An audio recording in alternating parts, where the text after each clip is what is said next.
presentar a nuestras autoridades presentes y a nuestra experta académica invitada, retomar ya a cierre de este año tan particular, que este contexto de pandemia, ¿no es cierto?, significó un salto inesperado en la adopción y uso de tecnologías y estrategias de educación a distancia. En nuestra institución y en general en todas las instituciones de educación superior, las tecnologías o la educación a distancia había tenido un lugar más bien secundario, orientado principalmente a cursos, diplomas dirigidos a un segmento particular de estudiantes. Incluso habían importantes restricciones de tiempo y distancia. Si bien es cierto, ya habían incorporado la transformación digital las instituciones de educación superior en sus planes de desarrollo, pero la verdad es que este proceso vino a acelerarse.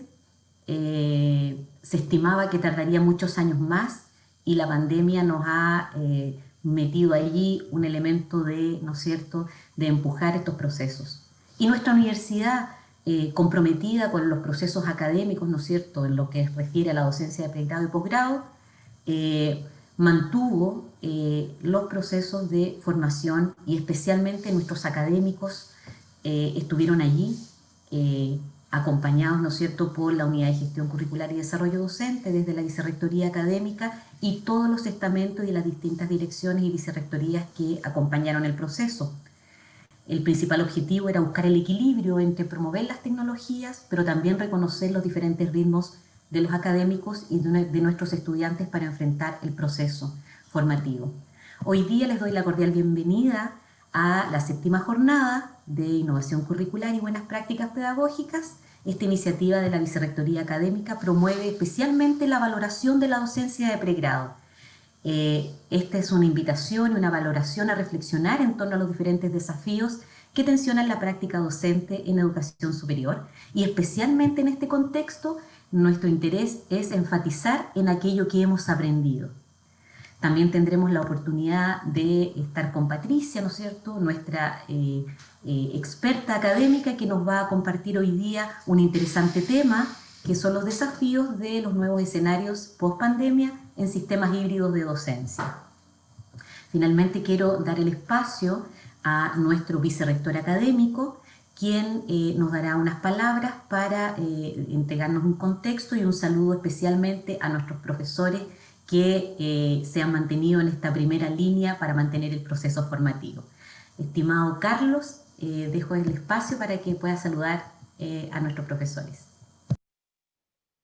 Muchas gracias, Claudia. Bueno, primero que todo, saludarles a todas y a todas, agradecer. Yo siempre parto esta bienvenida en un año tan particular, tan distinto. Fue distinto ya desde finales del 2019, ¿cierto? Con el estallido social ocurrió en nuestro país, y luego desde el 2020 con la pandemia. Agradezco a Patricia, por supuesto, por estar con nosotros. Una ponencia muy importante para lo que nosotros estamos viviendo y vamos a vivir. Y por supuesto, agradezco a los académicos y académicas que han hecho posible que la universidad se adaptara rápidamente al contexto de pandemia y a utilizar las nuevas tecnologías. En ese contexto, nosotros como universidad ya llevábamos más de 10 años con desarrollo de tecnología, poniendo a disposición tecnología a nuestra comunidad, pero creo que la pandemia, como bien decía Claudia, aceleró el proceso.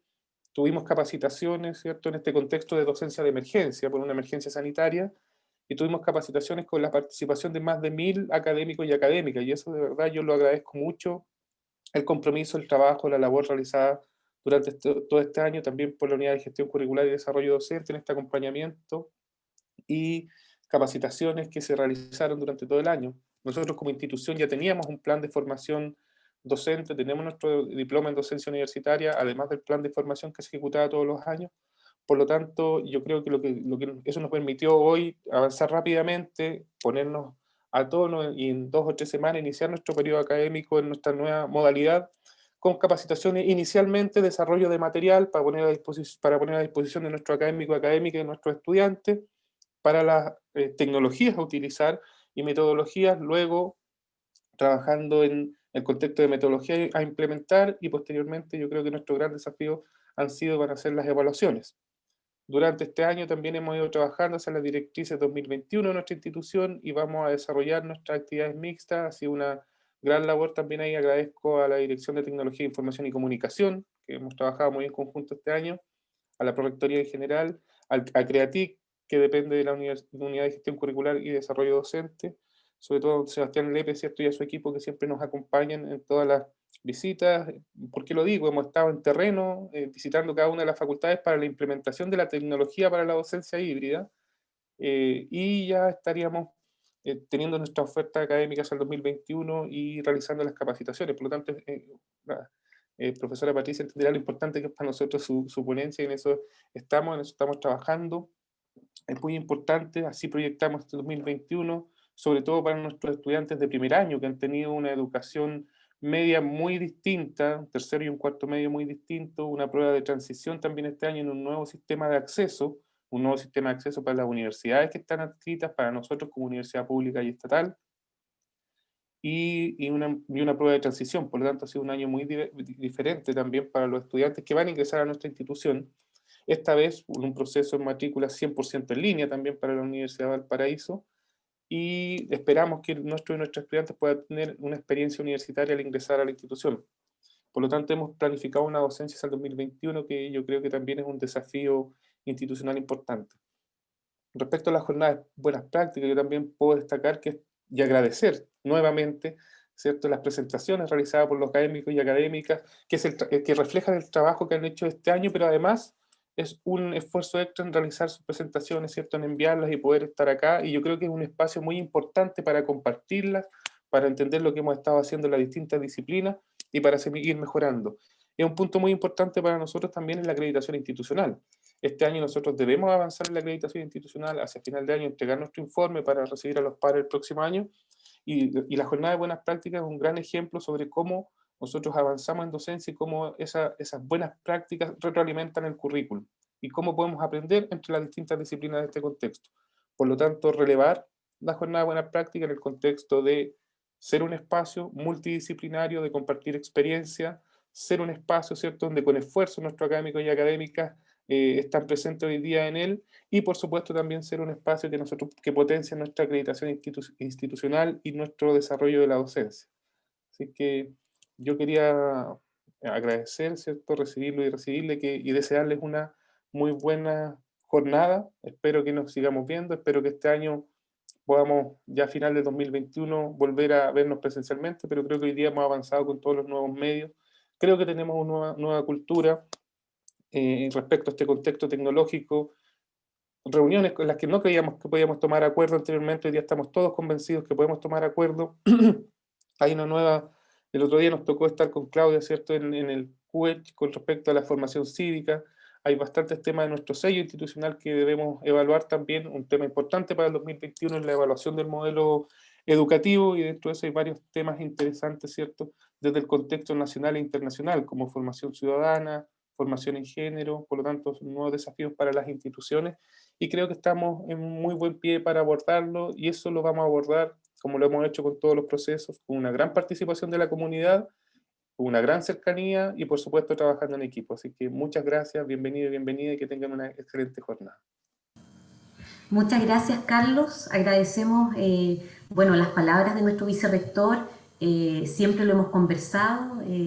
Nos conocimos como el profesor Carlos en aula. Él ha desarrollado una serie de, digamos, de cargos en distintas unidades, y hoy día tiene esta mirada, ¿no es cierto?, transversal que nos acompaña, que nos potencia también nuestras proyecciones con respecto a valorar la docencia del pregrado y del posgrado, y que es un elemento clave en nuestra institución.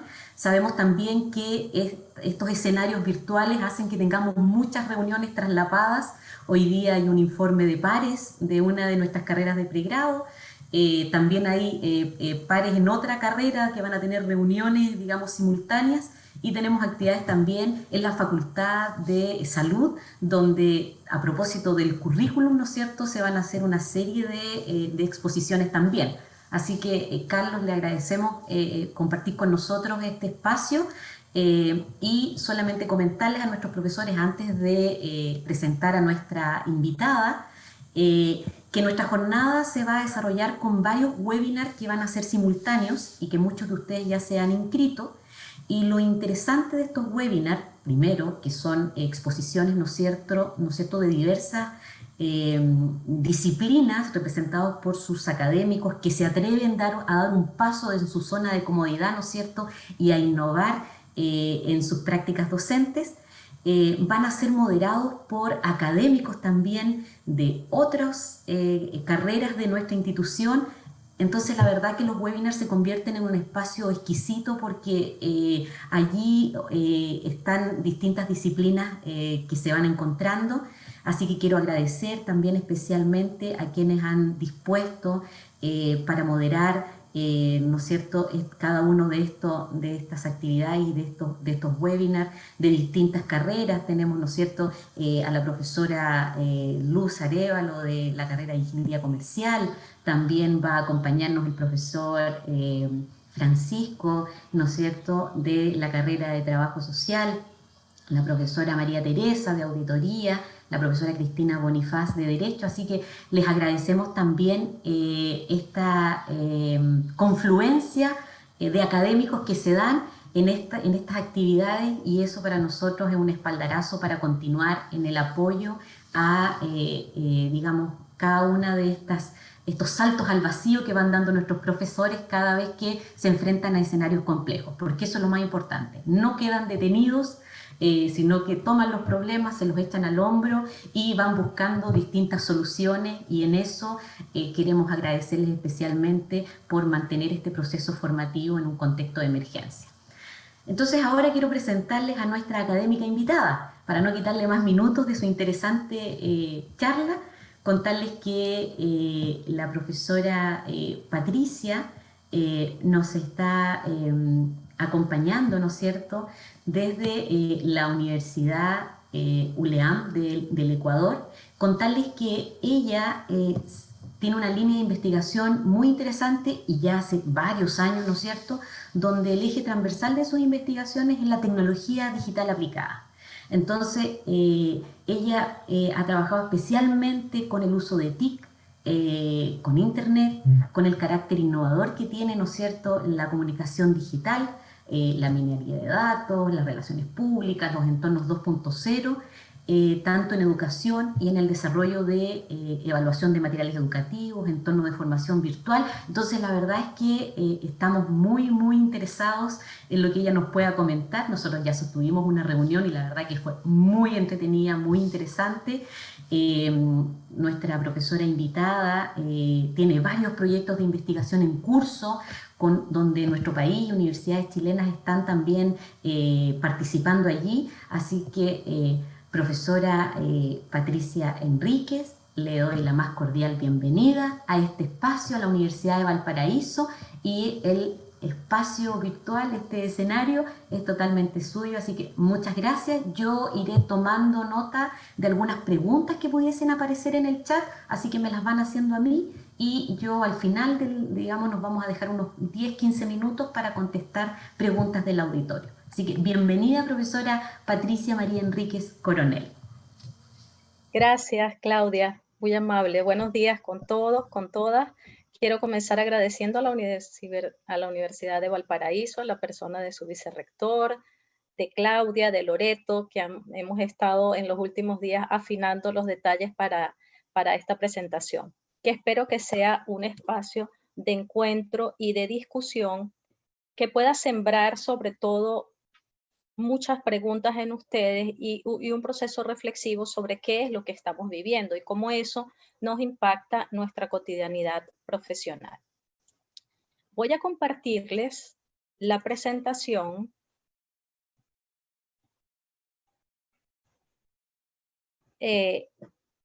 Yo hice un ajuste en la presentación en cuanto al título. Y justamente le daba la vuelta un poco porque quería plantearlo en términos de preguntas. Hay muchísimas preguntas sobre esta complejidad educativa que nos tocó vivir.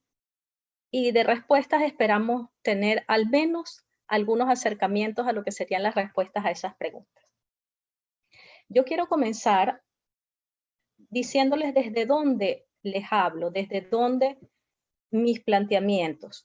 Bueno, yo soy una profesora universitaria, como ustedes, así que comparto las clásicas funciones de investigación y de docencia, en la Universidad ULEAN en Ecuador y como profesora invitada en el caso de posgrado en una universidad española, la Universidad Rovira y Virgili, y en la Católica de Perú.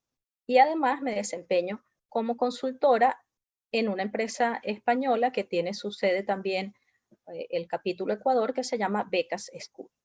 Y esto es importante porque de algún modo cuando compartimos con la audiencia nuestras experiencias, nuestros proyectos, lo estamos haciendo desde un marco y desde un contexto peculiar.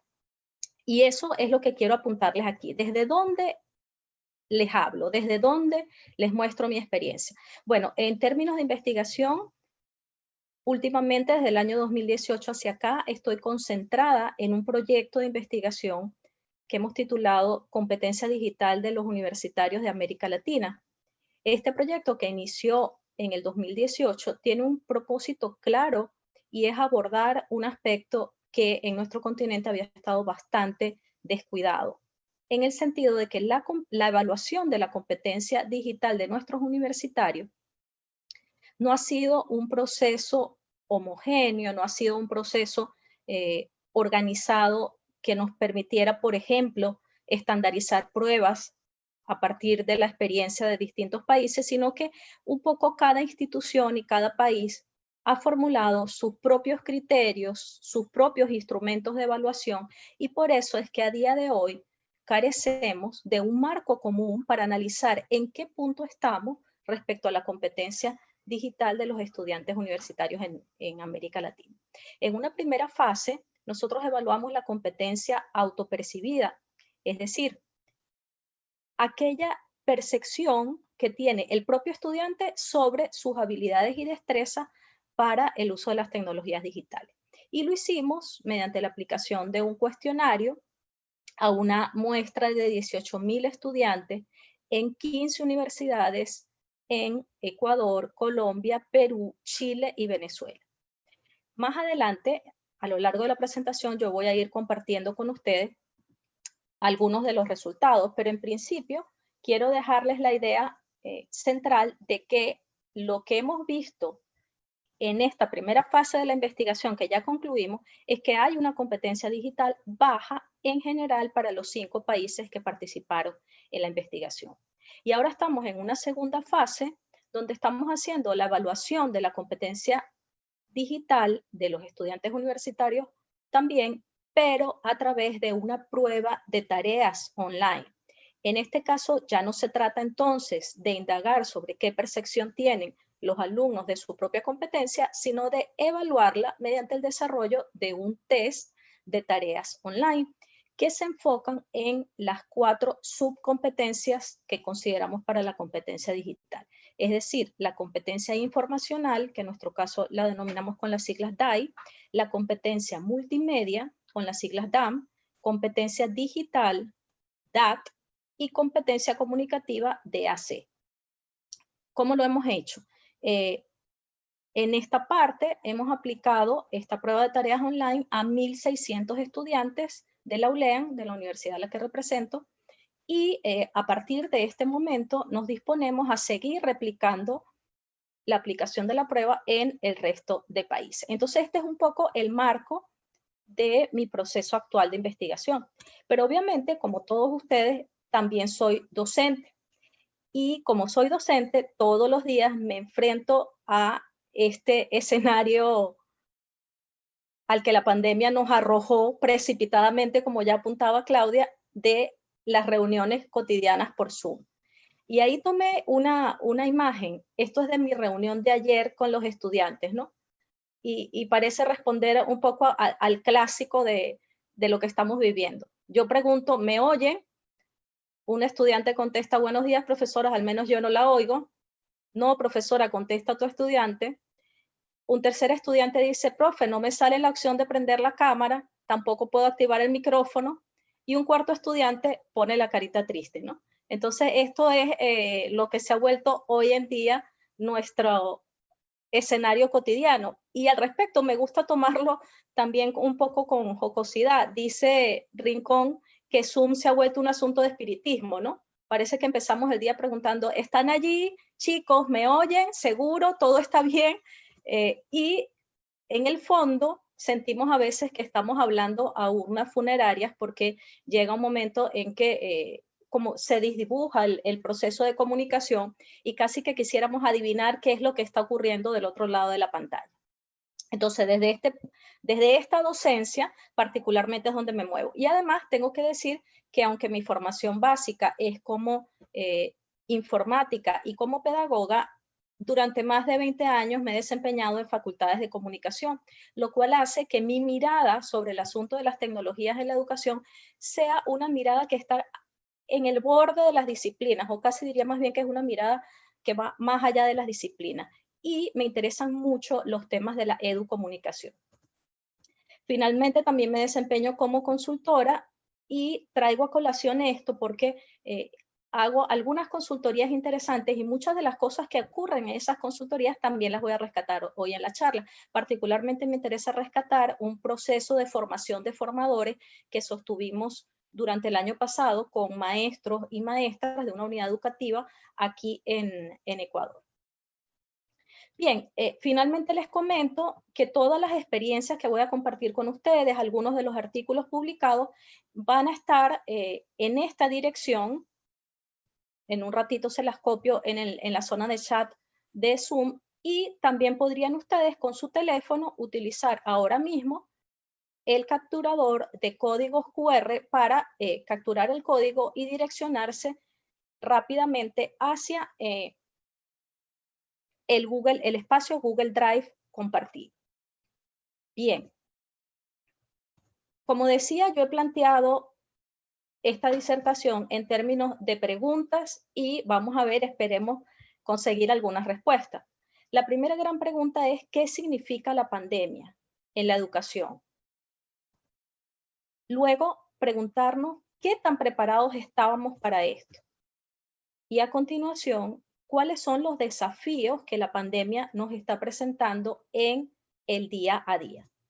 Vamos a poder ver finalmente una experiencia de algunas de las cosas que hemos realizado y que nos han funcionado y por eso queremos compartirlas con ustedes.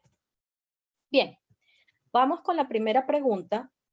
¿Qué significado tiene la pandemia en la educación actualmente? Hay una encuesta que suponemos que Gabriel ha lanzado ya para los participantes, una pequeña encuesta donde a mí me gustaría que ustedes contesten cuál de esos 4 aspectos que tenemos allí les parece que es el más agudo respecto a la crisis de la pandemia. ¿Será la crisis de salud, la enfermedad, la muerte que enfrentamos en estos tiempos, la crisis económica, la crisis de la vida cotidiana en las familias por el teletrabajo, la teleformación, o la crisis de información y de comunicación que algunos han llamado ya infodemia, producto de la avalancha informativa sobre el COVID? Bien, entonces vamos a esperar unos minutos. Imagino que ya están ustedes viendo en sus sesiones para poder elegir alguna de estas opciones.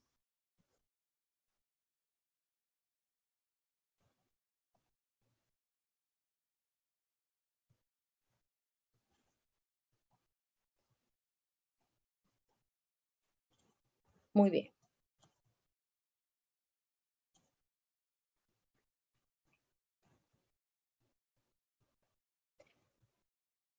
¿Ya tiene la encuesta?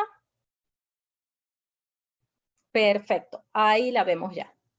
Ya está lanzada la encuesta, dice la pandemia es considerada una crisis global. ¿Cuál de estos aspectos te parece que refleja mejor la crisis?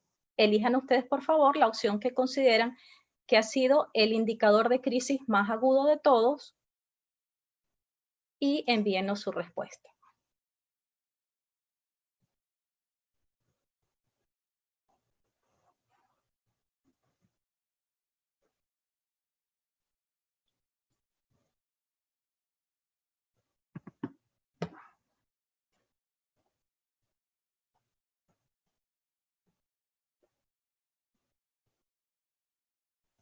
Bien, en breve deberíamos poder ver las respuestas de ustedes. Sí, ahí están votando, Patricia, ya hay 55 asistentes que han votado y ligerito vamos a finalizar la votación. Sí, Ya lleva un finalicemos. minuto ahí. ¿Sí? ¿La cerramos ya? Sí, Ahí está. Vamos a cerrar. vale, vamos a ver las respuestas de ustedes. Muy bien. Entonces, observemos que la crisis en la vida cotidiana de las familias pareciera para ustedes ser el elemento más agudo de indicador de esta crisis y en segundo lugar la crisis de salud de enfermedad. Genial. Fíjense, ¿hasta qué punto esta percepción que tienen ustedes es compartida o es validada por la información que tenemos hasta ahora? Vamos a analizar un poco ese asunto. En primer lugar, obviamente, la pandemia es una crisis de salud en toda regla. Fíjense que según estas cifras de la Johns Hopkins University, ya hay 1.9 millones de decesos producto del COVID y 90.3 millones de casos confirmados. Entonces, qué lugar a dudas de que estamos frente a una gran crisis de salud. Pero si nosotros vemos, esta crisis de salud ha afectado a un escenario global y sin embargo hay diferencias entre unas regiones y otras, y ven ustedes ese círculo más grande que va, de algún modo nos va hablando también de que la crisis de salud no ha afectado igual en todas las regiones del mundo. Recomiendo visitar este especial de BBC News. Es una imagen interactiva muy interesante que les va proporcionando información de las distintas regiones en la medida en que ustedes van pasando el puntero encima de ella. Bien, pero no solamente es una crisis de salud, tenemos una crisis económica que ha sido posterior un poco a la etapa esta de confinamiento, producto de la pérdida de una cantidad de empleos, del cierre de empresas. En el caso de ustedes como país, como ya bien mencionaba el vicerrector, ya se encadenó la crisis del coronavirus con una crisis previa de estallidos sociales. Y todo eso obviamente tiene unas consecuencias sobre el sector educativo y especialmente sobre el sector de la educación pública. Pero como siempre, en las crisis siempre hay algunos ganadores y en el caso de esta crisis de la pandemia, las grandes empresas tecnológicas encabezadas especialmente por Zoom han visto duplicadas, triplicadas y mucho más sus ganancias producto del uso intensivo al que tuvimos que volcarnos durante la etapa de pandemia. Un tercer elemento que es importante dentro de esta crisis es la llamada infodemia, es decir, la crisis que se ha generado de información falsa y dijéramos más bien de desinformación, como les decía hace un rato, yo he sido profesora en facultades de comunicación durante más de 20 años y eso me ha permitido valorar en su justa medida el papel que tiene la comunicación en general en la vida social. Y en este caso, para no ser menos, en esta crisis se ha presentado un proceso de infodemia tal que cada día nos encontramos con una cantidad de noticias falsas respecto a la cura, respecto a las cifras del COVID, respecto a las vacunas, que ha generado unas tendencias de opinión pública muchas veces contrapuestas. Y un ejemplo clarísimo de esto es la postura frente a vacunarse o no vacunarse. Recojo aquí un resultado del estudio Iceberg Digital del 2020 que dice que cerca del 70% de los latinoamericanos no distingue en Internet una noticia falsa. Y claro, esto complica mucho más cualquier crisis de salud si estamos en un escenario incierto de desinformación de los ciudadanos. De hecho, he recogido algunas fake news. Fíjense esta, ¿no? La fake news era que convoyes militares británicos estaban en las calles de Reino Unido. Y si ustedes analizan la foto con un poquito de detalle, hay allí algo que nos permite darnos cuenta de por qué eso es una fake news. Sin embargo, lo preocupante es que para muchos dentro de la audiencia, este detalle no será advertido y fácilmente podrá creerse que en efecto la fotografía corresponde a convoyes militares británicos, que es real y por tanto procederá a compartir esa información y es así como estas informaciones falsas se viralizan. Bueno, el tip es que si ustedes ven, la foto está tomada desde un vehículo en el cual se conduce por la izquierda. y como sabemos en Reino Unido se conduce por el lado derecho, de manera que es obvio, tendría que ser bastante obvio que esta es una imagen falsa que no corresponde al Reino Unido. Y así como ha ocurrido en Reino Unido, ha ocurrido en todos los países del mundo. Hay una verdadera virulencia de información falsa. En Ecuador particularmente tenemos protagonismo en el área de cómo atacar la pandemia, ¿no? Y cada día prácticamente nos enfrentamos a bulos donde se promueven algunas curas milagrosas para el COVID a través de distintos frutos o de distintos medicamentos químicos. La última de estos bulos lo descubrí ayer en la farmacia porque parece ser que están usando píldoras que son desparasitantes en principio como un mecanismo preventivo para el COVID, ¿no? Entonces es curioso la facilidad con la que caemos en esos bulos, los replicamos, los compartimos y al final contribuimos mucho a este escenario de desinformación en la pandemia.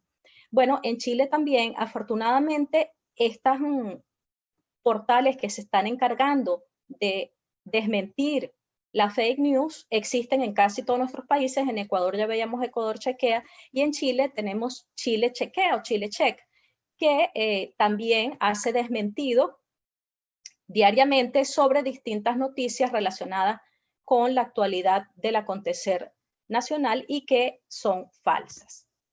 Bueno, en el medio de esta gran crisis de información y de comunicación, obviamente se han puesto en marcha una cantidad de medidas globales, como por ejemplo las de la UNESCO, que es la preparación de personas específicamente preparadas en lo que se conoce como Media and Information Literacy, es decir, capacitadores o educomunicadores para desarrollar las competencias mediáticas que permitan tener ciudadanos capaces de hacer una interpretación crítica de los mensajes de los medios para evitar estos procesos masivos de desinformación. En Ecuador, por ejemplo, ya tenemos un plan nacional de educomunicadores. El objetivo de este plan es capacitar rápidamente a un número importante de educomunicadores que luego van a estar desarrollando en todas las provincias del país su trabajo orientado sobre todo al desarrollo de competencias mediáticas en la ciudadanía y sobre todo con enfoque de salud, es decir, las competencias mediáticas para la interpretación de la información pública de salud en estos tiempos de pandemia. Bueno, y finalmente llegamos al aspecto que más nos interesa a nosotros, la crisis educativa durante la pandemia. Ahí he tomado una información de la UNESCO de cómo era el escenario para el 25 de mayo del 2020. Y fíjense la cantidad de escolares afectados. 324.537 escolares afectados. Y de nuevo vemos un panorama diferente en todo el globo porque mientras había zonas donde las escuelas seguían funcionando perfectamente, había una zona importante del mundo donde estaban parcialmente cerradas o totalmente cerradas las escuelas. Y es allí donde entonces nos lanzan a este abismo del que hablaba Claudia, que afortunadamente fue de manera un poco atropellada, pero yo creo que se ha asumido con gran compromiso por parte de los maestros que se esfuerzan cada día en intentar mejorar su práctica cotidiana de la docencia en un escenario que ha sido desconocido para muchos. Bien, y así llegamos a la segunda pregunta. ¿Cómo estábamos preparados? O en pocas palabras, ¿estábamos preparados realmente para esta pandemia? Vamos a lanzar, por favor, la encuesta y ahí de nuevo yo les voy a preguntar de esos aspectos que tienen allí, de esos 5 aspectos, ya se está viendo en pantalla la encuesta, ¿cuál creen ustedes que era el que para el que estábamos mejor preparados? Si la infraestructura de comunicaciones y conectividad, los dispositivos personales como tabletas, teléfonos inteligentes, las actitudes y las emociones, la política y la organización educativa o las competencias digitales. Envíen por favor su voto y vamos a esperar los resultados. Sí, ahí al menos la mitad de la audiencia que está ejerciendo ahí su voto. Perfecto. Hay 48 docentes que han votado. Ahí estamos esperando unos segundos más para finalizar la votación. Perfecto. Muy bien.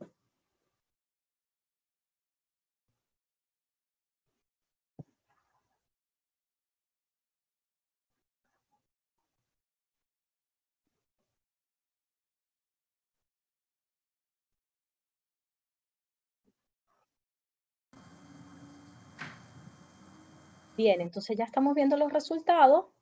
De acuerdo a la audiencia, el 67% considera que el aspecto en el que estábamos mejor preparados era el de los dispositivos personales como tablets, PC, teléfonos inteligentes, y en el que estábamos peor preparados, el de las competencias digitales. Me encanta esta apreciación de ustedes porque suele haber un sesgo en nuestra región acerca de que la brecha más importante que tenemos es la brecha que se refiere a la tecnología. Y no necesariamente es así. Vamos a ver cómo los indicadores en el término de tecnología justamente nos están mostrando esa realidad que ustedes han marcado, que realmente tenemos unas condiciones que han mejorado mucho en términos de acceso y de conectividad y que probablemente más bien el problema más importante sea el de la competencia digital. Bueno, vamos allá entonces. ¿Qué datos tenemos en relación a esa preparación previa a la pandemia? Y yo lo quiero enfocar desde lo que yo llamo los vectores de la educación online. La educación online parte de unos presupuestos básicos que son la existencia de una infraestructura de red y de unas condiciones de conectividad tales que permitan que las interacciones en línea se puedan realizar correctamente en tiempo y en calidad. Además, sobre esta estructura básica de red, encontramos entonces los dispositivos tanto personales como los dispositivos de los institucionales, representados por computadoras portátiles, teléfonos, tablets, etc. Estos digamos que son los aspectos duros, los aspectos hard de un modelo de educación online. Pero luego sobre eso debemos tener toda una estructura en cuanto a política y organización educativa. Y aquí yo quiero comentar cómo ha sido un poco la experiencia en mi universidad en Ecuador. Realmente la velocidad de los acontecimientos nos precipitó al mundo de la educación online y hubo poco tiempo de pensar probablemente cómo transponer un modelo educativo centrado absolutamente en la presencialidad a un modelo educativo online. De tal suerte que en nuestro caso lo que hemos hecho es simplemente replicar lo mismo que veníamos haciendo de modo presencial al online. En cuanto a organización del trabajo, ¿a qué me refiero con esto? A que, por ejemplo, si antes de la pandemia yo desarrollaba 4 cursos de docencia de pregrado y un curso de posgrado, ahora, estando en la enseñanza online, yo sigo teniendo los mismos cursos de pregrado, los mismos 4 cursos de pregrado y un curso de posgrado. Entonces, claro, la gestión del tiempo y la gestión del esfuerzo del profesor tiene otras variables y otros indicadores en el mundo online y sin embargo, producto de esa premura, como decía, lo que hicimos fue transponer la misma forma como estábamos organizando la docencia presencial, pasarla a la docencia online. Y ya nos vamos acercando hacia lo que se llaman hoy en día las habilidades blandas o el mundo del soft. ¿Y a qué nos referimos con esto? A las competencias digitales de los alumnos y de los profesores para abordar este proceso de la educación online. Y además de las competencias, las actitudes y las emociones.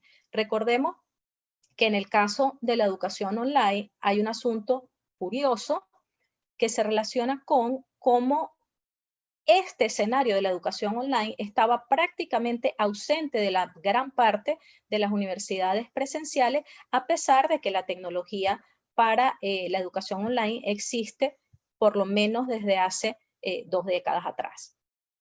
Bien, vamos a ver entonces cada uno de estos aspectos y vamos a tratar de responder cómo estábamos preparados.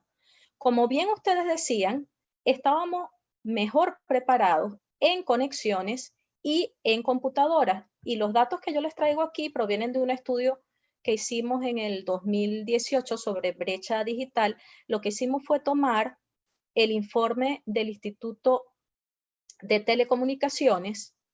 Recordemos que el Instituto Internacional de Telecomunicaciones lo que hace es que ha formulado un indicador del uso de tecnologías digitales en los países y cada año emite el informe de cómo está la penetración tecnológica en los distintos países de acuerdo a ese indicador. El indicador se llama el indicador IDI y toma en cuenta distintos aspectos, unos relacionados con la infraestructura, otros relacionadas con las políticas de los estados sobre el uso de las tecnologías digitales y finalmente un tercer grupo de indicadores respecto a la competencia digital. ¿Y cómo estamos? Bueno, la gráfica recoge los datos de 3 países de la región, Uruguay en azul, Chile en naranja, Ecuador en gris y el resto del mundo, el promedio del resto del mundo en amarillo. Y fíjense qué tan cierto es esa percepción que tienen ustedes sobre que sí estábamos bien preparados, que en muchos casos, como en el indicador de computadores por hogar, es decir, la cantidad de computadores que existen por hogar, tanto Uruguay como Chile están por encima del promedio global. Del mismo modo, el acceso a Internet desde cada hogar también Chile y Uruguay están por encima del promedio global, lo mismo que ocurre en el uso individual de Internet a partir de los teléfonos móviles. En el caso de Ecuador, las cifras de Ecuador son más bajas del promedio global para el caso de computadores y acceso a Internet desde el hogar y en cambio son más altas para el uso individual de Internet. ¿Qué nos quiere decir eso? Que en América Latina nosotros como continente, después de muchos años de esfuerzo, de inversión tecnológica, sí que hemos alcanzado, no diríamos una situación ideal, pero el grueso de los países de la región se mantiene en lo que la Unión Internacional de Telecomunicaciones llama un ID promedio o un ID medio. Por debajo de nosotros están todos los países de África y obviamente a nivel del ID más alto se encuentran países como Uruguay, Canadá, Finlandia, etc. Bien, entonces ya hemos contestado a esto diciendo que sí, que estábamos mejor preparados desde el punto de vista de equipos. ¿Y cómo estábamos en cuanto a política educativa? Porque recordemos que otro elemento muy importante para los modelos online es que haya toda una serie de políticas, incluso normas, regulaciones en este sentido. La UNESCO en el año 2012 hizo un estudio para ver cuál era el grado de preparación de las distintas regiones del mundo para adoptar las tecnologías digitales en la educación y consideró estos 4 parámetros que ustedes están viendo allí. Yo miraba anoche los datos de la UNESCO con especial interés en Chile, por supuesto, para comentarlo con ustedes y veía que en el caso de Chile todos los indicadores, salvo el último, están cumplidos, es decir, que se supone que hay una política nacional claramente establecida respecto a las TIC en la educación, que hay también planes nacionales de TIC y educación, y esto, por supuesto, en los distintos niveles educativos, desde las enseñanzas básicas hasta la enseñanza universitaria, que existen también regulaciones nacionales e institucionales, y para el año 2012 lo que aún faltaba eran las políticas más claras del acceso a los recursos abiertos. Y esto tiene que ver un poco con el compromiso de las distintas instituciones, no solo para generar materiales educativos, sino para hacer que estos materiales estén disponibles a una comunidad mundial y más que disponibles, que estén convenientemente caracterizados y descritos por elementos de metadatos para que puedan ser utilizados. Entonces, Chile pareciera que tiene las tareas hechas, como digo yo, y a estas alturas suponemos que años más tarde ya el acceso a los recursos abiertos también estará suficientemente documentado y preparado. Bien, ¿y cómo estábamos respecto a actitudes y emociones cuando llegó este punto de la pandemia para asumir la educación online? Bueno, a mí me gusta llamar a un punto de reflexión, lo mencionaba hace un momento, y es cómo si las tecnologías disponibles para el teletrabajo y para la educación están disponibles hace tantos años, ¿por qué hemos demorado tanto en asumirlo? Fíjense que, por ejemplo, cuando yo hacía mi tesis doctoral por allá en los lejanos años 98, ya existían entornos de trabajo en colaboración y yo recuerdo, por ejemplo, que pertenecía a un equipo de investigación que estaba desarrollando una plataforma similar a lo que hoy en día sería Moodle, y nosotros nos conectábamos y trabajábamos conjuntamente con profesores que estaban en distintas partes de España y en distintas partes de Europa. Y les estoy hablando del año 98. O sea, que en el año 98 ya teníamos disponibles esa tecnología. Y sin embargo, ¿por qué las universidades no hemos creído en el mundo online? Y esto es una pregunta interesante. Yo aquí voy a recoger una experiencia que tuve el año pasado también de un taller de formación de formadores en una escuela de la ciudad de Manta, aquí en Ecuador, que además tiene una connotación muy particular para mí porque era la escuela donde estudiaba mi hija, de manera que en este proceso de formación de formadores ponía yo todo mi experiencia profesional, pero además también una actitud muy positiva, queriendo que se produjese esa tan anhelada transformación del modelo educativo de la escuela. Y entonces lo primero que quise hacer fue conversar con los maestros sobre ciertos estereotipos que influyen mucho en la adopción y en los prejuicios que tenemos sobre el online. Y ahí están algunos de esos.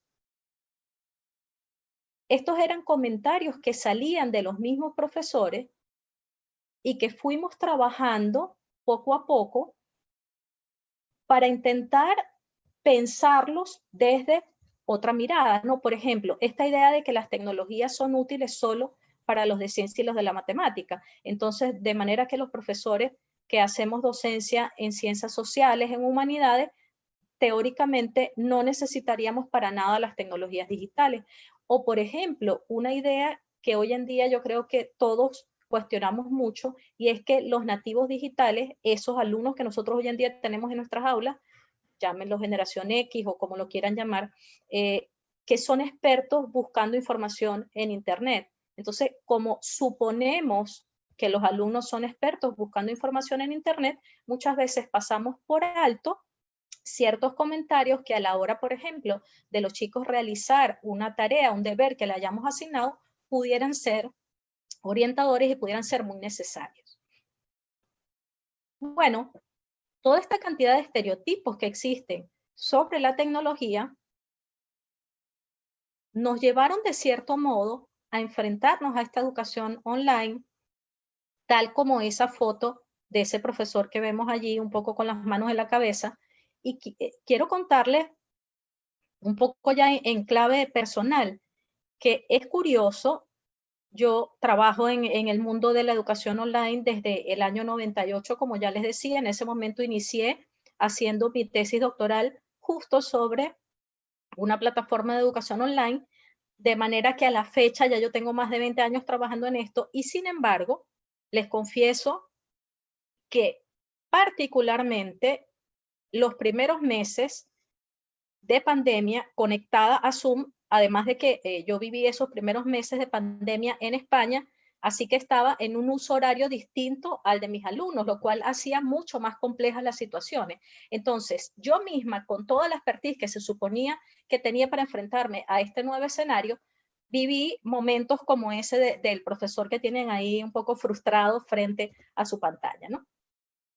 Bien, y llegamos al punto donde quiero hacer más énfasis de esta presentación. ¿Cómo estábamos preparados respecto a la competencia digital?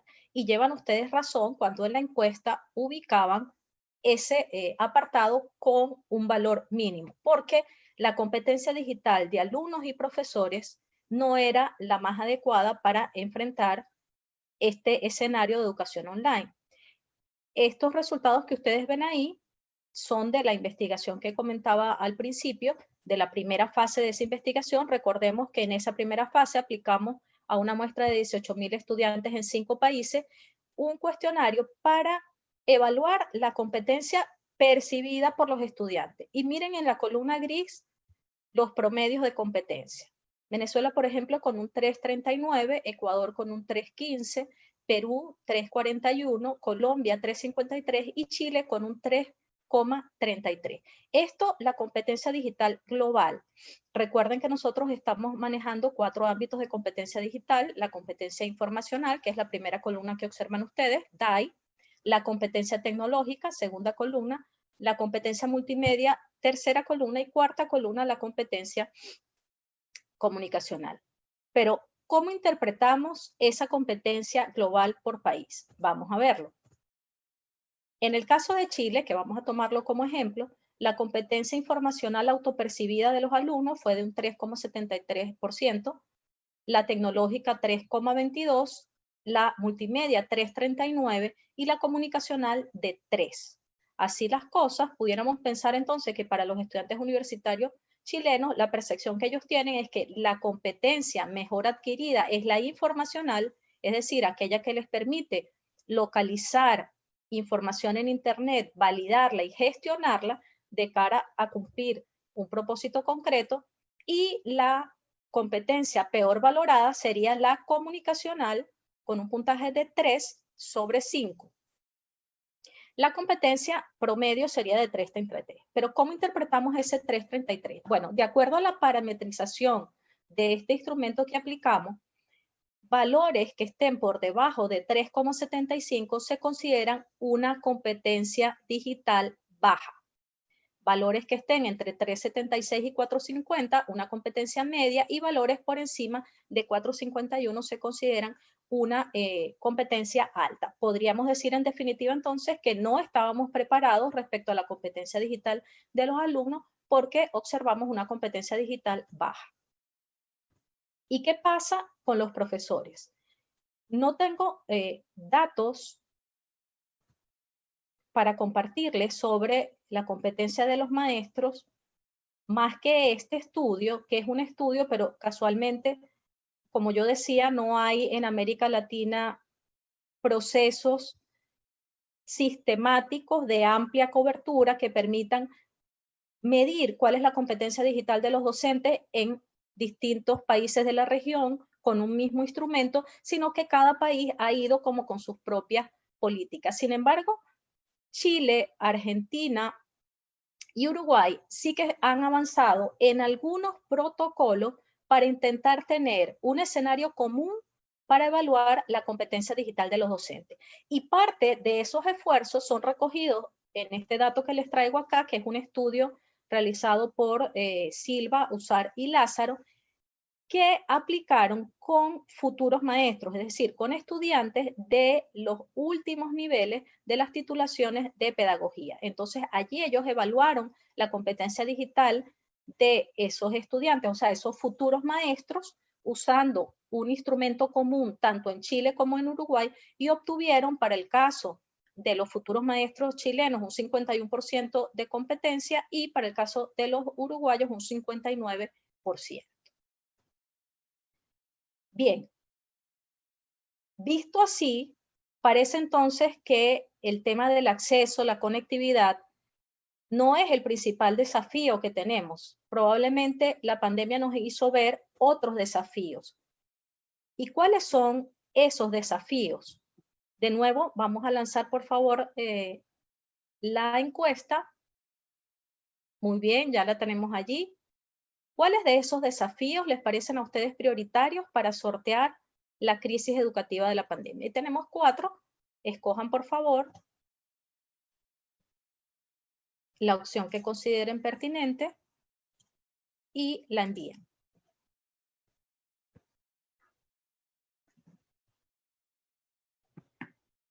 Claudia, que está monitorizando ahí las respuestas. Sí, ahí estamos. Todavía tenemos a una espera de tener el 50% del auditorio votando. Muy bien. Ahí estamos más o menos llegar a la cantidad de profesores que votaron en las anteriores encuestas. Perfecto. Ahí esperamos unos segundos.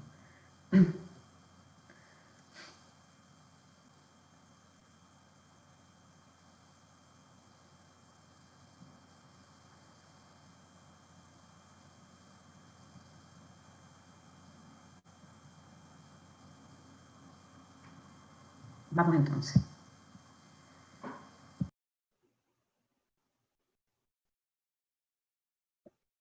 Bien, vamos a ver qué opina nuestra audiencia sobre estos desafíos. Bien, la competencia digital aparece como el desafío más importante con el 35%, los problemas emocionales y de salud mental con un 28%, la política y la organización escolar un 28% y la brecha digital un 9%. Muy bien, vamos a ver qué nos dicen algunos datos sobre estos problemas y cuáles representan los desafíos más importantes que tenemos las universidades hoy en día. Comencemos con el tema de la salud y las emociones. No cabe duda que la pandemia nos ubicó en un escenario inédito. Para muchos profesores, la educación online directamente no existía antes de la pandemia. Yo puedo decirles que, por ejemplo, en el contexto de Ecuador había una reticencia importante de las políticas educativas de Ecuador hacia la aceptación de la educación online, específicamente en el nivel universitario. Entonces, en Ecuador, por ejemplo, las agencias de calidad penalizaban o eran muy rigurosas para el reconocimiento de titulaciones universitarias dentro de la modalidad online por considerar que había poco rigor. Y en algunos casos incluso de algunas universidades llegaron a hacer inversiones importantes en tecnología y sin embargo luego los programas educativos que iban a ser ofertados en esta modalidad no lo fueron. Entonces, ¿qué es lo que ocurre? En el caso de Ecuador, probablemente la realidad de Chile sea distinta, pero en el caso de Ecuador, la gran parte de los maestros de las universidades se enfrentaron a una modalidad educativa absolutamente desconocida en la cual no tenían ninguna experiencia previa. Y es normal que en un periodo de crisis se desaten una serie de emociones relacionadas con la angustia, con el estrés. Recordemos además que la crisis del coronavirus no solo es una crisis de salud, es una crisis económica y todo esto, por supuesto, ha tenido una cantidad de implicaciones. Y yo quiero aquí mostrarles algunos estudios que ya se han avanzado sobre el problema de salud mental y emocional que está causando la situación de la pandemia. La APA hizo, por ejemplo, un estudio en Estados Unidos con más de 3.000 personas mediante la aplicación de una encuesta y encontró cosas como esta. El 46% de los padres está estresado por el COVID y aquí podríamos imaginarnos que están estresados no solamente por un problema de salud, por un problema económico, sino también porque es que la vida cotidiana nos cambió. Ahora estamos en nuestros hogares teletrabajando, pero también con nuestros hijos que están teleestudiando, ¿no? Y esto, por supuesto, marca un escenario diferente. Y el 71% de los padres reconoció que supervisar el aprendizaje en línea mientras trabajan desde casa es una fuente importante de estrés. Claro, ya lo decía hace un momento, no, lo que estamos encontrando en los hogares es primero, una tasa altísima de requerimientos tecnológicos para los cuales muchas veces tampoco estábamos preparados y hemos tenido que hacer una inversión económica porque ahora cada niño en la familia prácticamente tiene que tener su propio dispositivo, pero más allá de eso, lo que hemos visto es que en el mismo espacio físico hay convergencia de papá, mamá e hijos, cada uno en una actividad. Y si además los hijos son pequeños, y mientras más pequeños, recordemos que requieren más supervisión para el aprendizaje en línea, entonces esto supone que una tarea que nosotros habitualmente descargábamos en la escuela, ahora la tenemos que realizar nosotros mismos en casa. Y eso, por supuesto, influye en unos altísimos niveles de estrés. Otro estudio que les presento aquí es el estudio de estrés en docentes latinoamericanos realizado por esta fundación APSI, que agrupa a algunos de los centros educativos cristianos de todo el continente. Y aplicaron 317 encuestas a educadores en 14 países. Miren qué curioso. Bueno, curioso no, más bien previsible, pero hasta qué punto las situaciones de estrés están siendo ya cotidianas en la pandemia. Más del 80%, el 80% de los profesores considera que el estrés producto de la educación online es más alto. Es decir, que comparan su situación anterior en un escenario conocido, en una zona de confort de la enseñanza presencial con el escenario de educación online y le supone un 80% de estrés más alto. ¿Y cuáles son las razones de ese estrés laboral que están acusando los docentes en el COVID? Bueno, de acuerdo al estudio, la cantidad de tareas a calificar y el atender las responsabilidades propias del hogar junto con las responsabilidades profesionales son las causas principales de ese estrés laboral. Y aquí hace su aparición de nuevo un elemento para el que no estábamos preparados. Recordemos que hace un momento yo les comentaba que en muchos casos la organización de la actividad del profesor, eso que llamamos la programación académica de cada docente, no ha considerado el esfuerzo en mayor número de horas que requiere la educación online. De manera que si yo tenía 4 asignaturas en la educación presencial y ahora resulta que tengo esas mismas 4 asignaturas en la educación online, lo que no se ha tomado en cuenta es que evidentemente el requerimiento en horas ha aumentado considerablemente y por eso sentimos que permanentemente estamos como conectados al trabajo. Parece incluso que no hubiese esta posibilidad de diferenciar cuál es mi horario laboral, hasta qué momento voy a estar trabajando y a partir de qué momento ya estoy en mi casa, pero desconectado del chip del trabajo, ¿no? Bien. Una tercera investigación también importante que quiero traer aquí es de esta organización Comscore, específicamente en el capítulo Latinoamérica, hizo un estudio llamado Back to School México y allí consultaba era la opinión de los padres de familia. Y esto también nos interesa a nosotros porque fíjense la visión que tienen los padres de familia sobre el futuro. 51% de los padres dijo que preferiría que los alumnos volvieran a clase en las aulas tradicionales. 53% creen que sus hijos se adaptaron rápidamente al sistema de clases en línea. 57,2% dice que estaría dispuesto a que los hijos fuesen de nuevo a clases presenciales, pero combinadas con clases en línea, es decir, la modalidad híbrida. Ya lo comentaba a primera hora el vicerrector, yo creo que una constante dentro de esta etapa post-pandemia será la educación híbrida, es decir, el modelo totalmente online sigue teniendo condiciones que no lo hacen necesariamente óptimo en todos los escenarios. Entonces, probablemente opciones híbridas, eso que se llama blended learning, sea la apuesta de casi todas las universidades a futuro. Y luego, 42,9% considera que las instalaciones de las escuelas permiten una sana distancia de los alumnos. Es decir, que los padres están preocupados.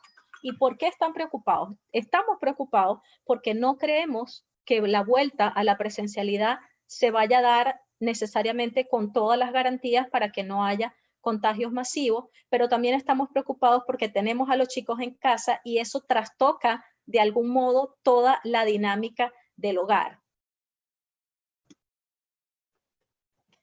Bien, hemos visto los importantes desafíos que tenemos entonces en cuanto a estos aspectos, pero yo diría que el desafío más importante, y ustedes parece que también lo consideran así, es el relativo a la competencia digital, tanto la competencia digital docente como la competencia digital de los estudiantes.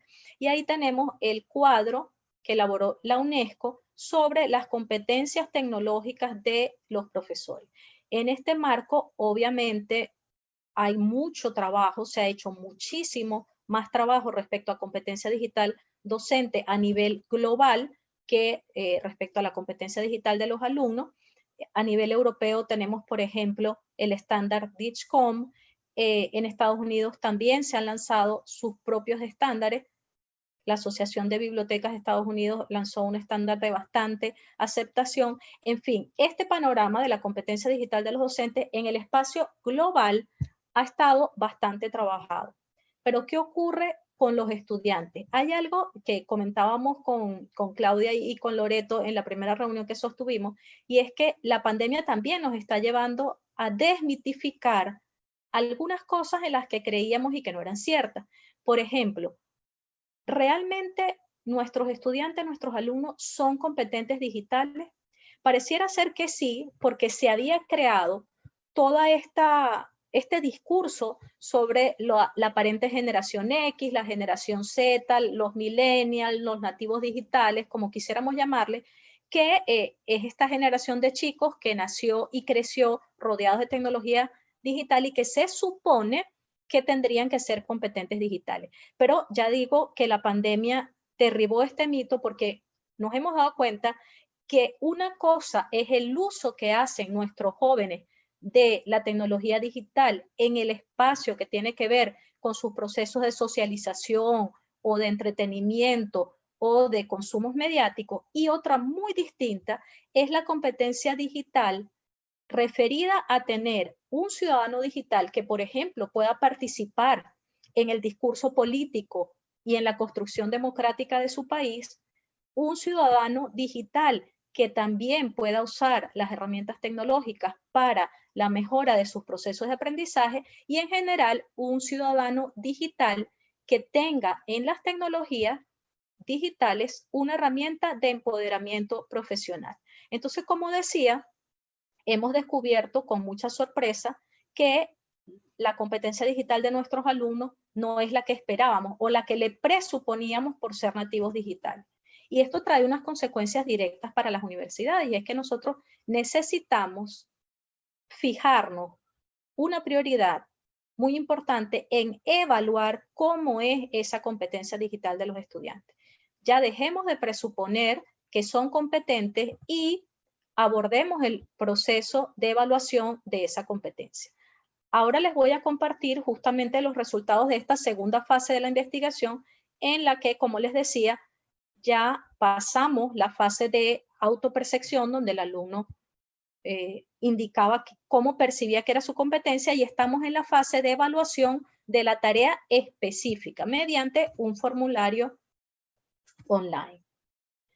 Vamos a verlo en cada una de las dimensiones. ¿Cómo están nuestros estudiantes en esta evaluación que hicimos de competencia informacional? Les recuerdo que estos resultados están extraídos de los datos, no han sido publicados todavía, de la aplicación de 1.600 encuestas para evaluar la competencia en estudiantes de la Universidad Laica Eloy Alfaro en Ecuador.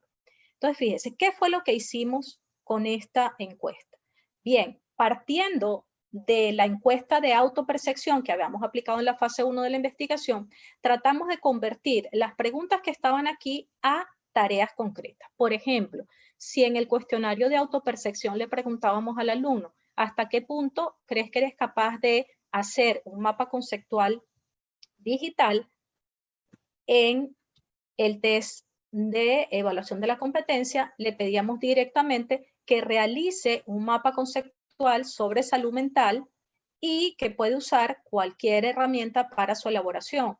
Una vez que el alumno elabora el mapa, entonces le toma una foto, una captura de pantalla, y lo tiene que enviar ese archivo. Y las tareas, cada una de las tareas que le pedimos al alumno que realice en el test, tiene un tiempo máximo para ser realizado, un tiempo máximo de 12 minutos. ¿De dónde sale este tiempo máximo? Bueno, este instrumento obviamente fue validado por expertos, pero además se hizo una prueba piloto con 200 estudiantes y luego se promediaron los tiempos de cada una de las respuestas de las tareas, partiendo de un tiempo mínimo, un tiempo máximo, y ese tiempo promedio es el que se consideró en la encuesta finalmente.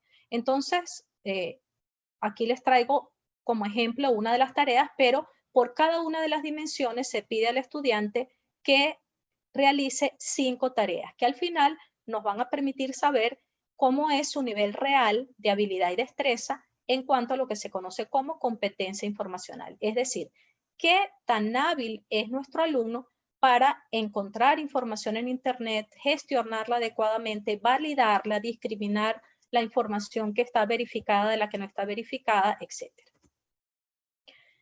Luego incluimos 5 tareas más en esta encuesta para evaluar la competencia multimedia, y en este caso específico, la tarea les pedía al alumno que mirara ese documental, es un documental de BBC News sobre la doble ventaja de las mascarillas, que visualizaran ese documental y que resumieran el contenido del documental en 140 caracteres y lo publicaran en Twitter. Pensemos por un momento, ¿cuántos de nuestros alumnos, de los alumnos que nosotros tenemos en el aula, que los conocemos y sabemos de sus habilidades, cuántos podrían en ese tiempo máximo indicado ver un documental como este y resumirlo en 140 caracteres?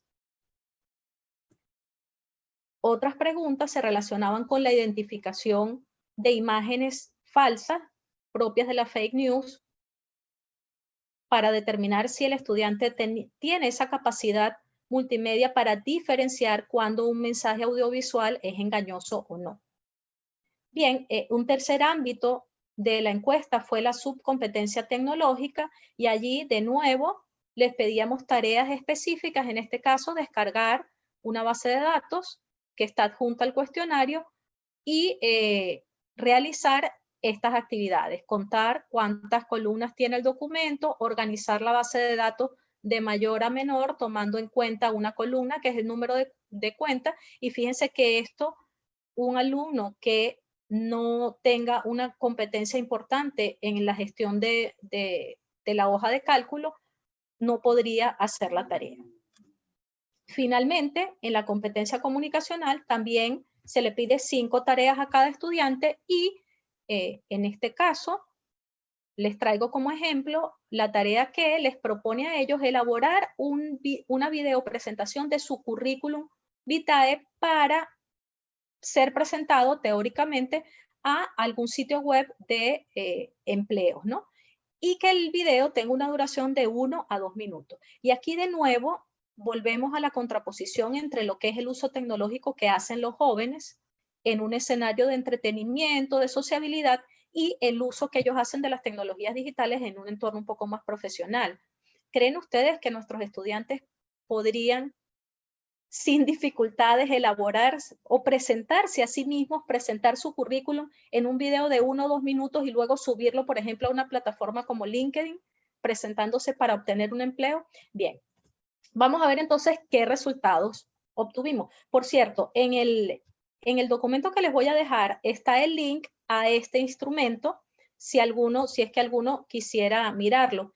Y esperaríamos, ya yo conversaba algo con Sebastián y lo comentaré igual con Claudia, que a lo mejor la universidad pueda estar interesada en seguir este camino para evaluar cuál es la competencia digital real de sus estudiantes. ¿Qué datos obtuvimos? Esto, como les decía, no está publicado. Estos datos son procesados de esta misma semana. Miren, en cuanto a la subcompetencia informacional, obtuvimos en promedio un 2,77 sobre un valor máximo de 5. En la competencia multimedia, un 1,9. En la comunicativa, un 1,69 y en la tecnológica, un 1,4. De nuevo, los datos avalan la percepción que yo tenía y que tenían ustedes también de que la competencia digital de nuestros estudiantes es mínima. Es considerada una competencia baja en los 4 ámbitos. Y es curioso, pero de algo ha de servir que los maestros permanentemente insistamos tanto en la competencia informacional, que es básicamente la que nosotros más recogemos en nuestra actividad cotidiana del aula, porque es la subcompetencia mejor evaluada, ¿no? La de 2,77. ¿Y cómo contrasta esto con la percepción que ellos tenían de sí mismos? Fíjense, tenemos las barras azules representan la competencia real y las barras color naranja representan la competencia que ellos autopercibían. Y de nuevo, aquí se cae otra vez el mito de los nativos digitales, es decir, probablemente nuestros estudiantes piensan que tienen unas habilidades y unas destrezas para el uso de la tecnología muy superiores a las que en verdad tienen. Y esto ya hemos empezado como a procesar los datos y a imaginarnos un poco cómo serán los artículos de estos datos. Y yo revisaba ayer que en efecto las investigaciones que han hecho esta comparación entre la competencia digital autopercibida y la competencia digital real o efectiva, hay normalmente esta divergencia, ¿ok? Bien, ¿Y qué es lo que nosotros hemos hecho y qué nos ha funcionado? Mire, yo podría haberme dedicado durante toda la conferencia a presentarle una herramienta tras otra, porque además vengo del área de la informática y me divierte mucho este tema del trabajo con las herramientas. Sin embargo, tengo la convicción de que más que un problema de herramientas, tenemos un problema es de concepción del uso realmente innovador de la herramienta. Es decir, de cuándo usar la herramienta y qué herramienta usar. Y parece que a veces vamos en la dirección contraria. A veces descubrimos hoy porque hicimos un taller o porque alguien nos dijo de una herramienta X y la encontramos muy atractiva y decimos, venga, entonces yo la voy a usar en mi clase, y resulta que la lógica tendría que ser distinta. La lógica tendría que ser de qué manera yo voy a conseguir que una clase online sea más o menos activa, más o menos participativa e interactiva, y luego preguntarme qué herramienta me sirve para lograr ese propósito. Y la experiencia que les voy a presentar corresponde a una de las asignaturas que actualmente dicto en pregrado, que es la asignatura Teoría de la Comunicación. Esta es una asignatura obligatoria dentro del componente de formación básica de los estudiantes que egresan como licenciados en comunicación. Está ubicada en el tercer semestre de la malla curricular, tiene 5 horas semanales para un total de 160 horas por semestre. Se ha dividido en 4 temas y actualmente la cursan 35 estudiantes. Los temas 1 y 2 de la asignatura fueron desarrollados a la manera más tradicional, es decir, los encuentros semanales mediante Zoom, Teams, las tareas puestas en el aula virtual, que en el caso de nuestra universidad es un aula virtual Moodle, pero para los temas 3 y 4 fue donde hicimos las intervenciones pedagógicas innovadoras.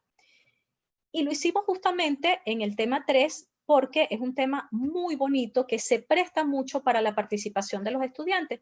De hecho, el tema 3 se refiere a cómo los medios de comunicación participan en la configuración de la opinión pública, y por supuesto esto tiene unas claras repercusiones en la vida y en los sistemas democráticos de los países, y específicamente nos queríamos centrar en la teoría de la agenda framing, o la llamada teoría del encuadre, y cómo a través del encuadro, de la interpretación que los medios de comunicación hacen de las noticias, generan ciertas pautas o ciertas matrices de opinión pública.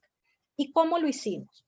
La estrategia didáctica que empleábamos fue la de el Project-Based Learning, es decir, la idea era que al finalizar este tema, los estudiantes hubiesen desarrollado un proyecto con el propósito claro de caracterizar los encuadres noticiosos de los medios ecuatorianos. Y esto tiene un elemento muy interesante, que es traer la realidad en la que el alumno vive, traerla al aula, porque es distinto estudiar la teoría del framing en abstracto a estudiar la teoría del framing analizando los propios medios de comunicación que tus padres leen en la casa, que tú miras, las noticias que tú miras en la tele, por ejemplo, y esto nos da ese elemento de aprendizaje situado que es tan importante en estos tiempos. Para este proyecto empleábamos 2 horas semanales de sesiones en vivo a través de la plataforma Microsoft Teams. En estas sesiones, entonces, discutíamos sobre los elementos teóricos, es decir, todas las herramientas conceptuales de lo que supone la teoría del framing, cuáles son los encuadres periodísticos que las investigaciones han demostrado que existen en distintos países, incluido, por supuesto, Ecuador, y después de revisar en estas horas de clase todo este elemento, este andamiaje teórico, pasábamos a la fase práctica, que era el análisis concreto de noticias en 6 periódicos, en 6 cibermedios de Ecuador, y escogiendo temas muy polarizantes para la opinión pública, como por ejemplo el tema de la migración, el femicidio, el aborto, el matrimonio igualitario. Y allí sí que aparecía entonces el uso de las herramientas digitales. Por ejemplo, fue muy importante el uso de una aplicación que es el En Vivo para hacer el análisis de contenido de cada una de las noticias que ellos descargaban de los periódicos. El Google Drive, que fíjense qué herramienta tan sencilla que es, y sin embargo qué útil puede ser, porque era el espacio donde íbamos dejando todas las noticias que se descargaban cada día de los periódicos, y además luego para hacer edición compartida de los documentos. También utilizamos una herramienta llamada Padlet, me imagino que algunos de ustedes lo conocerán ya, que es una especie de pizarra digital pero compartida para hacer discusiones, lluvias de ideas, y que tiene una ventaja adicional, que posteriormente a la discusión todo ese esquema se guarda como un archivo PDF que puede ser posteado en el aula virtual, en el Google Drive o donde quiera que se piense utilizar. Y una herramienta tan simple como el WhatsApp nos ha resultado bastante útil porque es como un canal de comunicación alterno. Explico. Nuestros estudiantes, y me imagino que es una realidad que se debe repetir probablemente en muchos países de la región, si bien no necesariamente tienen garantías de una conectividad a Internet completa para poder conectarse al Microsoft Teams o para poder activar el video, lo que sí tiene son planes ilimitados de WhatsApp. De manera que, como yo siempre digo, esta es nuestra tabla de salvación. En el peor de las situaciones, el alumno siempre está conectado al WhatsApp. Entonces, por eso es como un canal comunicacional paralelo al Microsoft Teams. Estamos conectados y la clase está ocurriendo en Teams, sin embargo, alumnos y profesores tenemos la tarea de estar chequeando constantemente el WhatsApp porque por allí puede fluir la información en el caso de que las otras herramientas fallaran. Y también usamos algunas herramientas, algunas de ellas gratuitas, como ThinLink, Easily y Pictochart, para que los alumnos hicieran los mapas conceptuales, las imágenes interactivas sobre sus noticias. ¿Qué resultados alcanzamos en este proyecto? Aparte de la convicción que tengo y lo que he podido experimentar con los chicos de que es un aprendizaje vivencial, yo creo que nunca más van a olvidar, por ejemplo, cuál es el enfoque que tienen los periódicos en Ecuador acerca del femicidio y cómo se normaliza la violencia contra las mujeres y por qué es tan difícil en el país dar pasos hacia adelante en este tema de la lucha contra la violencia, porque ellos mismos han encontrado esos saberes. Analizando los propios diarios que ellos leen, que leen su familia, se han dado cuenta de cuál es el enfoque que predomina cuando se trata de temas de femicidio o cuál es el enfoque que predomina en los temas de migración. Pero al margen de ese propósito fundamental que queríamos lograr, que era un aprendizaje significativo en los alumnos, se construyó una ponencia que fue publicada en un congreso nacional, en el caso de los estudiantes que trabajaron con el tema del matrimonio igualitario, también una conferencia en el Foro de Movilidad Humana realizada en una provincia de Ecuador, en Esmeraldas, y un artículo de revista que ya enviamos a publicación. Aquí les voy a mostrar algunos detalles de esa conferencia en la que participaron estos alumnos. El tema era el tratamiento periodístico que sobre la migración hacen los medios impresos en Ecuador.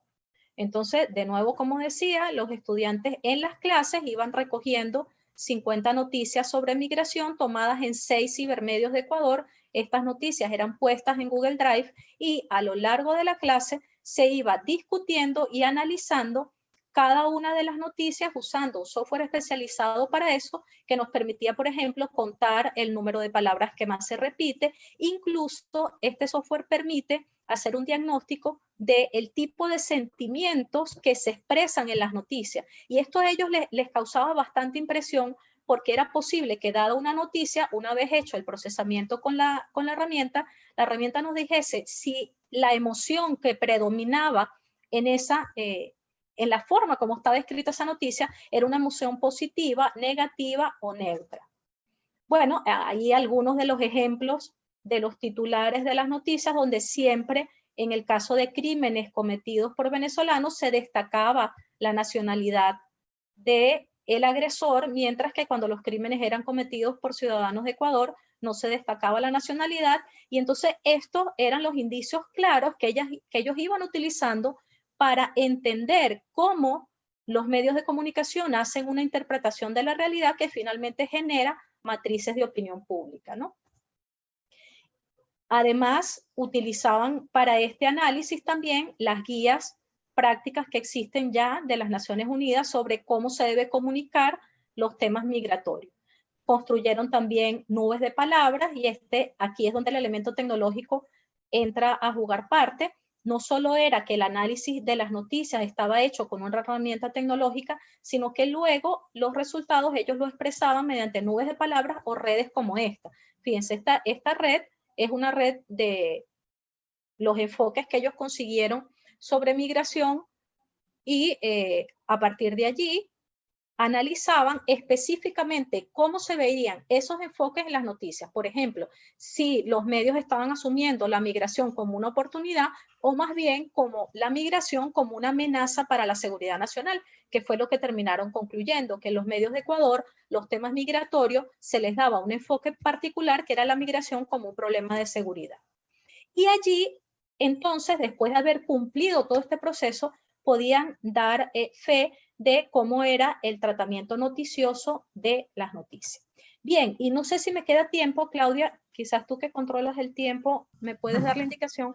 Sí, Patricia, quedan algunos minutos, pero sería importante también ya avisarle a los profesores si tuviesen alguna pregunta de tu exposición, la pudiesen hacer a través del chat, yo la recogería y te la haría en los últimos minutitos. Pero son las Perfecto. 11:13, así que tenemos todavía un espacio para ir haciendo el cierre. Gracias. Perfecto, justamente ya estamos cerca del cierre. La otra experiencia o la otra intervención innovadora que quisimos hacer fue algo que llamamos el aula de ventanas abiertas y lo hicimos para el tema 4 de esta misma asignatura, Teorías de la Comunicación. El tema 4 se denomina Comunicación para el Desarrollo y nos pareció, y aquí quiero recoger una idea que muchas veces pasamos por alto, y es que el online lo que sí nos ha abierto es las puertas al mundo. O sea, finalmente la universidad está abierta y para eso sirve la virtualidad, a conectarse con otras universidades, con otro tipo de organizaciones y en general con el mundo exterior.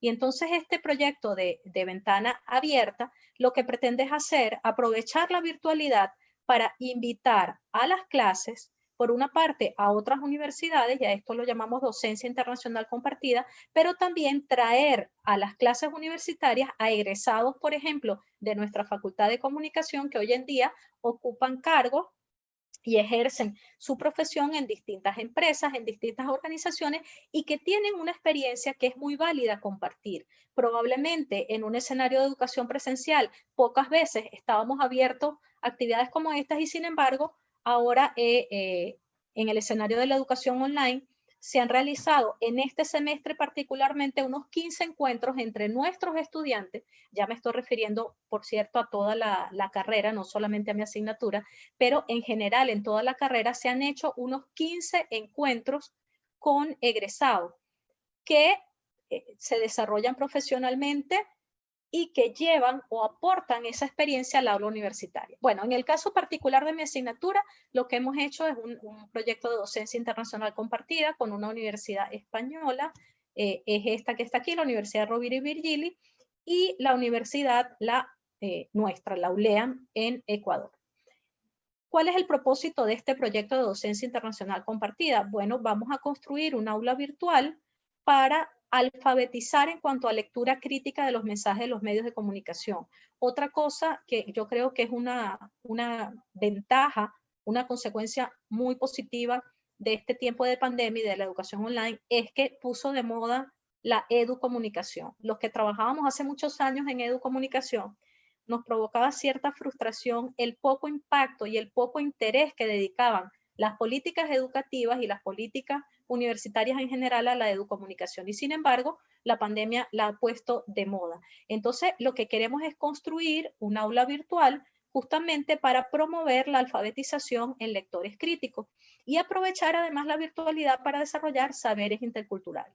¿Cómo lo vamos a hacer? Tenemos un periodo de 3 semanas en los cuales vamos a estar trabajando 4 horas por semana en vivo en sesiones de Microsoft Teams, alumnos y profesores de la Universidad Española y de la Universidad Ecuatoriana. Hay un periodo de preparación previa en el cual los estudiantes de ambos países han estado conociendo elementos culturales del otro país para poder fomentar una interacción desde la interculturalidad. ¿Qué herramientas usaremos? Bueno, el Teams, el Microsoft Teams, la herramienta Moodle, Padlet, de nuevo la pizarra compartida, y aquí agregamos unos elementos interesantes que son el Excel Learning para la producción de objetos de aprendizaje que luego puedan ser puestos en la plataforma virtual y vamos a utilizar recursos abiertos. ¿Qué productos queremos alcanzar con esto? Además de esta aula virtual que fomente la lectura crítica de los mensajes de los medios de comunicación, también quisiéramos presentar una ponencia en un congreso de innovación. Y esta es como la segunda experiencia concreta que les quería contar. Y para finalizar, ¿qué nos ha enseñado la pandemia específicamente en nuestro escenario? Bueno, derrumbó definitivamente el mito de los nativos digitales. Las universidades tenemos un gran compromiso con el desarrollo de programas que potencien la competencia digital, no solo en los maestros, sino también en los estudiantes. Que es importante usar la virtualidad para explorar esos nuevos escenarios y que las ventanas de las aulas virtuales deberían estar abiertas a otras universidades con las cuales compartir, a egresados de nuestras carreras que puedan alimentar con su experiencia a los chicos que están en formación.